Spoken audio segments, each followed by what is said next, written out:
আজকে আমার ভিডিওটি প্রাণায়াম বিষয়ে। যোগের একটি গুরুত্বপূর্ণ পাঠ অংশ হচ্ছে প্রাণায়াম। আমরা পতঞ্জলি যোগসূত্রে সমাধিপাতে 29 নম্বর শ্লোকে কিন্তু পেয়ে থাকি প্রাণায়ামের কথা। প্রাণায়াম কি করে? শরীরের মধ্যে শক্তি বৃদ্ধি করে, শরীরকে প্রচন্ড এনার্জি দেয়। শুধু যে শরীর তা না, মনে প্রাণায়াম একটা ইতিবাচক সাড়া পাওয়া যায়, ইতিবাচক ভাবনা আমাদের মস্তিষ্কে আছে। প্রকৃত অর্থে প্রাণায়াম হচ্ছে শ্বাস প্রশ্বাসের আয়াম। প্রাণায়ামকে ভাগ করলে কিন্তু সেটাই আসে। আমরা যে অবিরত শ্বাস নিচ্ছি, শ্বাস ছাড়ছি, শ্বাস নিচ্ছি, শ্বাস ছাড়ছি, আমরা কিন্তু আমাদের জ্ঞানে সবসময় যে শ্বাস ছাড়ি তা না। সারাদিনে আমরা এত কাজ করছি, বাজার করছি, দোকান করছি, বিভিন্ন ধরনের কাজ করছি, কিন্তু আমরা তার মধ্যে একটা গুরুত্বপূর্ণ কাজ করছি শ্বাস নেওয়া ছাড়া। প্রাণবায়ু গ্রহণ করা, প্রাণবায়ু ত্যাগ করা। সেটার যখন আমরা ব্যাঘাত ঘটিয়ে নিজের ইচ্ছা অনুযায়ী শ্বাস প্রশ্বাসকে নিয়ন্ত্রণ করি, তখনই সেটা প্রাণায়াম হয় এবং সেটা আমাদের শরীরের পক্ষে প্রচণ্ড উপযোগী এবং আমাদের মনের জন্য প্রাণায়াম খুবই উপকারী। প্রাণায়াম করলে কি হয়? আপনার ক্লেশ দূর হয়, অবিদ্যা দূর হয়। অনেক সমীক্ষায় দেখা গেছে আমাদের জীবনে যে পাপ, সেটাও কিন্তু ধুয়ে যায় বা কমে যায় প্রাণায়াম করলে। অনেক বাধা বিপত্তি থেকে আমরা দূরে থাকতে পারি। এমন একটা জায়গায় আপনি গেলেন যেখানে হয়তো নেগেটিভ ভাইব্রেশন ঘিরে রয়েছে, কিন্তু যেহেতু আপনি প্রাণায়াম করেন, আপনার শরীর অনেক শক্তিশালী এবং আমাদের পরমাত্মার সঙ্গে যোগাযোগ আছে, তাই সেই নেগেটিভ এনার্জি ওরাকে স্পর্শ করবে না। আপনার শরীরে কোনো নেগেটিভ এনার্জির এফেক্ট পড়বে না। প্রকৃতপক্ষে যারা প্রাণায়াম করে তারাই জানে প্রাণায়ামের গুরুত্ব কি। কিন্তু প্রাণায়াম কিন্তু সঠিক গুরুর কাছে করা উচিত। অনেকে ভুল প্রাণায়ামে কিন্তু অনেক ক্ষতি হয়। আসন যদি আমরা করতে না পারি ঠিকঠাক পজিশন, তাতে কিন্তু আমাদের অতটা ক্ষতি হয় না, কিন্তু প্রাণায়াম কিন্তু সঠিক গুরুর কাছে না করলে প্রাণায়াম করা খুবই কঠিন।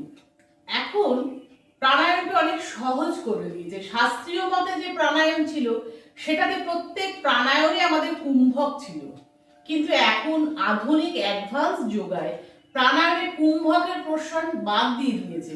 যেমন নারী শোধনটাকে করে দিয়েছে অনুলোম বিলোম, যাতে কুম্ভক নেই। আবার প্রাণায়ামের প্রথম যে 3টে পার্ট, সেটা হচ্ছে শ্বাস নেওয়া, শ্বাস ছাড়া, শ্বাসকে ধরে রাখা। পুরক, রেচক, কুম্ভক। পুরক হচ্ছে শ্বাস নেওয়া, রেচক হচ্ছে শ্বাস ছাড়া, কুম্ভক হচ্ছে শ্বাসকে ধরে রাখা। আবার আমরা 2 ধরনের প্রাণায়াম দেখতে পাই, একটা হচ্ছে শহীদ, একটা হচ্ছে কেবলী। শহীদ প্রাণায়াম কি? শহীদ মানে সঙ্গে থাকা। তার মানে কি? আমরা শ্বাসটাকে সঙ্গে নিয়ে তারপর কুম্ভক করব। শ্বাসটাকে গ্রহণ করে তারপর দমটাকে ধরে রাখবো। আর কেবলই মানে একা, কেবল একা, সেহেতু শ্বাসটাকে বাইরে ছেড়ে দিয়ে বাহ্য কুম্ভক করব। এটা হচ্ছে প্রাণায়ামের আর একটা পার্ট। প্রাণায়াম করতে গেলে কিন্তু আপনি যে কোনো হই হুল্লোড় জায়গায় করতে পারবেন না, তাতে আপনার মন এবং শ্বাস দুটোর মধ্যে যে আপনার সম্পর্ক, সেটা আপনি অনুভব করবেন না। সেই জন্য প্রাণায়াম নির্জন জায়গায় করা উচিত। নির্জন নিস্তব্ধ জায়গায় প্রকৃতির মধ্যে যদি আমরা করি, তাহলে খুব ভালো হয়। বা আপনি যে ঘরে করছেন তার যেন জানলা দরজা খোলা থাকে। আবার প্রাণায়াম করারও কতগুলো প্রসেস আছে। যেমন ধরুন 1:2, কিরকম? শ্বাস নিলাম 1, শ্বাস ছাড়লাম তার দ্বিগুণ 2, 1:2:4, 1 শ্বাস নিলাম, 2 শ্বাসটাকে ধরে রাখলাম, 4 হচ্ছে তার 4 গুণ শ্বাস আমি ছেড়ে দিলাম। আমরা কিন্তু এই পদ্ধতিতে শ্বাসের গতিকে নিয়ন্ত্রণ করে আমাদের মনকে এবং আমাদের শরীরকেও নিয়ন্ত্রণ করতে পারি। আর সবসময় এতে আপনার পজিটিভ ভাইব্রেশন আসবে, পজিটিভ কথা আপনি ভাববেন, আপনার জীবনে পজিটিভ ঘটবে। এখন আমি কতগুলো প্রাণায়াম বিষয় বলবো। প্রাণায়ামে কি কতগুলো ধাপ আছে, যেমন আমরা অ আ না শিখে ক খ শিখতে পারি না। প্রথমে আমাদের অ আ শিখতে হবে, তারপরেই কিন্তু আমাদের ক খ শিখতে হবে। কেউ আমরা লাফ দিয়ে বর্গীর জ শিখতে পারবো না, সেটা কিন্তু শেখা হবে না। তেমনি প্রাণায়াম করতে গেলে প্রথমে যে প্রাণায়ামটা করতেই হয় সেটা হচ্ছে ভস্ত্রিকা প্রাণায়াম। ভস্ত্রিকা প্রাণায়াম কি হয়? এই প্রাণায়ামটা খুবই ইজি, খুবই সোজা, বাহ্যভাবে দেখতে গেলে, কিন্তু আবার একদিক থেকে ভাবতে গেলে কঠিন। প্রাণায়াম আপনারা যখন করবেন অবশ্যই মনকে মনের জায়গায় নিয়ে আসবে। মাথা, চিন্তা, মস্তিষ্ক এবং মন এবং শ্বাস একসঙ্গে থাকবে। প্রাণায়ামে আর একটা জিনিস খুব প্রয়োজনীয়, সেটা হচ্ছে রিদিম, একটা তালে চলা। আপনি একবার শ্বাস নিলেন, আবার 10 মিনিট বাদে শ্বাস নিলেন, সেভাবে কিন্তু প্রাণায়াম হয় না। প্রাণায়াম একটা রিদিমে চলে। সেহেতু আর একটা জিনিস যেটা খুব ইম্পর্টেন্ট, সেটা হচ্ছে কনসেন্ট্রেশন। আপনার শ্বাসের ওপর আপনার ধ্যানটা রাখতে হবে, রেখে আপনাকে প্রাণায়াম করতে হবে। প্রথম যে ভস্ত্রিকা প্রাণায়াম, সেটা আমি দেখাচ্ছি। ভস্ত্রিকা প্রাণায়াম কিন্তু হজম শক্তিকে বৃদ্ধি করে, শরীরে অক্সিজেনের পরিমাণ বাড়িয়ে দেয়। আমাদের যে 72,72,10,210টি নাড়ি আছে, সেই নাড়িকেও শুদ্ধ করে। কিভাবে করছি? শ্বাস নিচ্ছি, শ্বাস ছাড়ছি।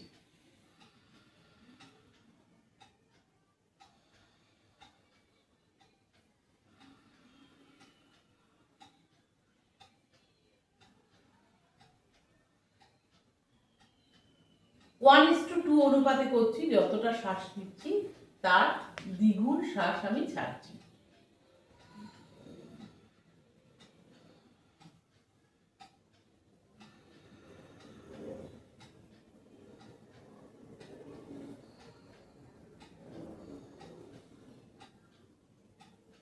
ভস্ত্রিকা প্রাণায়াম আর একভাবে করা যায়।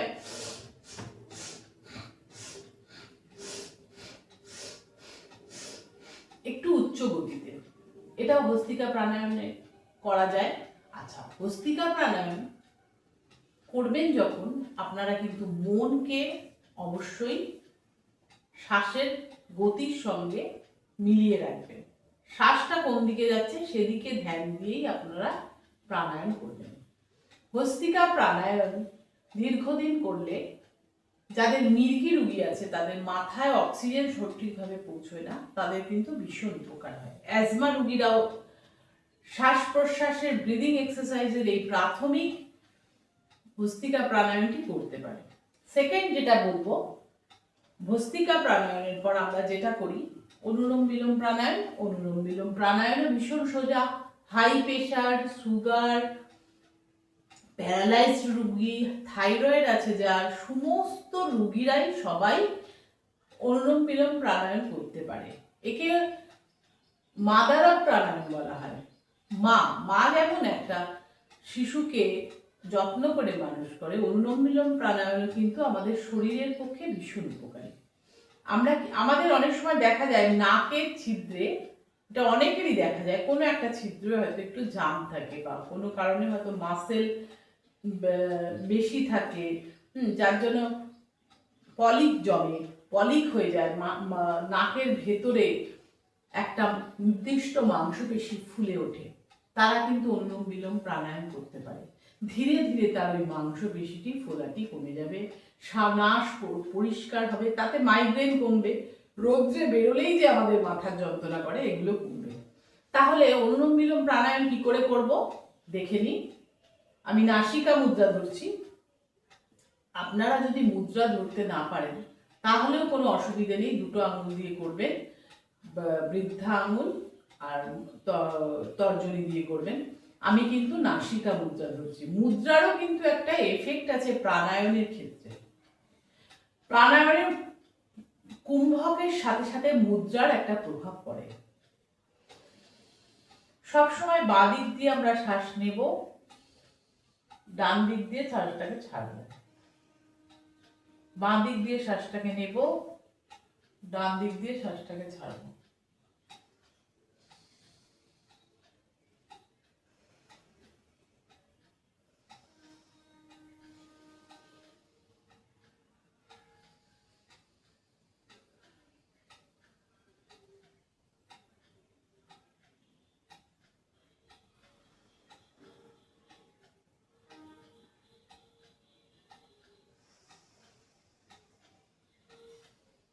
মনকে প্রসন্ন লাগবে, মুখে একটা হাসি রেখে প্রাণায়াম করবেন।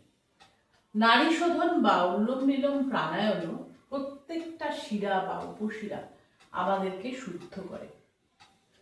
নাড়ি শোধন প্রাণায়াম কি হয়, হার্টের যে ব্লকেজ আছে, হার্টের শিরার চারপাশে যে পুরু হয়ে ময়লা জমা হয়, নাড়ি শোধন প্রাণায়াম ধীরে ধীরে বায়ু দিয়ে সেই নাড়িটাকে শুদ্ধ করে, যাতে হার্টের ব্লকেজ দূর হয়। হার্টের পক্ষে ভীষণ উপকারী নাড়ি শোধন প্রাণায়াম।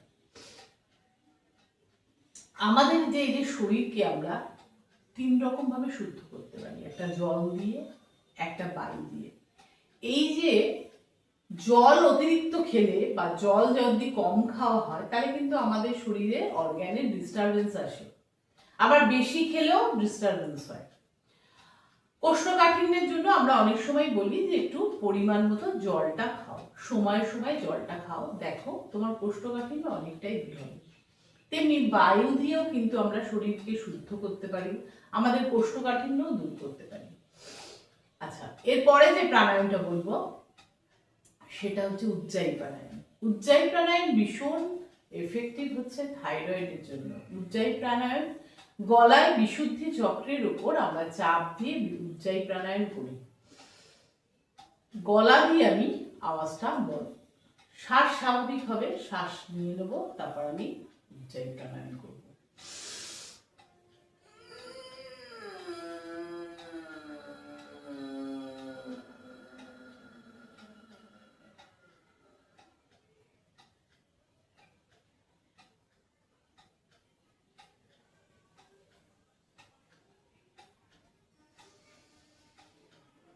প্রথমে আমরা হেঁচকি তোলার না শ্বাস তুলব,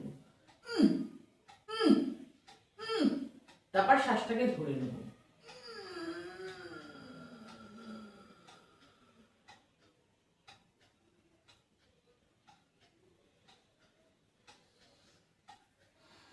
এরপরে যে প্রাণায়ামটা দেখাচ্ছি শীতলী প্রাণায়াম। গরমকালে অবশ্যই প্রাণায়ামটা করবেন। অনেক দূর থেকে ঘেমে যখন আপনি ফিরবেন, শরীর আনচান করবে, তখন শীতলী প্রাণায়াম করলে কিন্তু ভীষণ উপকারী আমাদের শরীরের জন্য। শীতলী প্রাণায়াম কি হয়, জিভটাকে প্রথমে বাইরে বের করতে হয়, দিয়ে জিভের ভেতর দিয়ে শ্বাসটাকে নিতে হয়।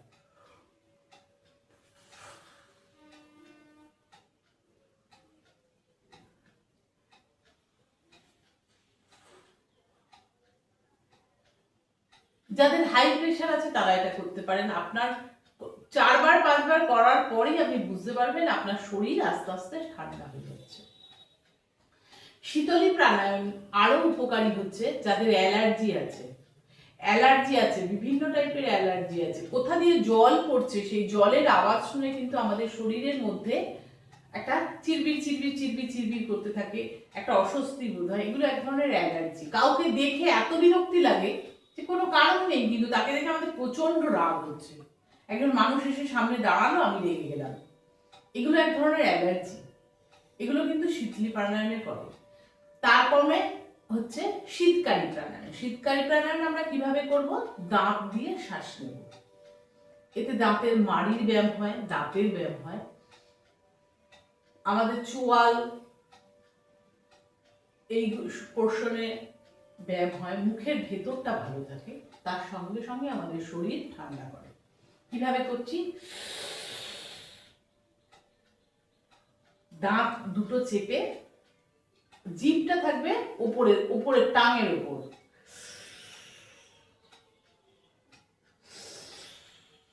মুখ দিয়ে শ্বাসটা নিচ্ছি দাঁতের ভেতর দিয়ে, দাঁতের যে ফাঁকগুলো আছে সেখান দিয়ে আমি মাড়ি চেপে শ্বাস নিচ্ছি, আর অটোমেটিক আমার নাক দিয়ে শ্বাসটা বেরিয়ে যাচ্ছে। এটা হলো শীতকালী প্রাণায়াম। তারপরে হচ্ছে ভামরি প্রাণায়াম। ভামরি প্রাণায়াম কিভাবে করব? আমাদের কানের যে ছোট কানটা আছে সেটাকে আমি হাত দিয়ে লক করব, কান দিয়ে যেন কোনোভাবে বায়ু ভেতরে না ঢোকে। ঠিক আছে? ষাণমুখী মুদ্রা ধরলাম,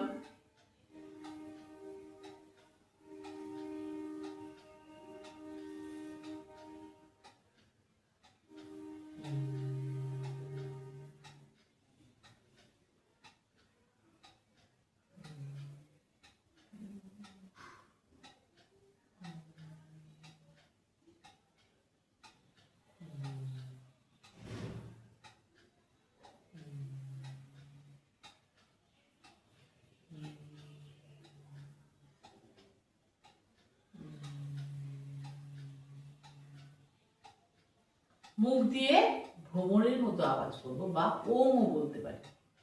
ঠিক আছে? এটাই হচ্ছে ভামরি প্রাণায়াম। মাথার মধ্যে বায়ুটা ভাইব্রেশন হতে থাকবে, ঘুরতে থাকবে ঘুরতে থাকবে, শ্বাস নেবেন, শ্বাসকে ধরে রাখবেন, মুখ দিয়ে আওয়াজ করবেন, তারপর শ্বাসকে ছেড়ে দেবেন। এক্ষেত্রে একটি গুরুত্বপূর্ণ হচ্ছে সব রকম প্রাণায়াম করার সময় আমরা চেষ্টা করব মুখ চোখকে বন্ধ করে দেওয়া। চোখ বন্ধ না করলে কিন্তু আমরা মনোযোগ মনের শ্বাসের ওপর আনতে পারবো না। তো প্রাণায়াম করার সময় অবশ্যই আমরা চোখকে বন্ধ করে করব।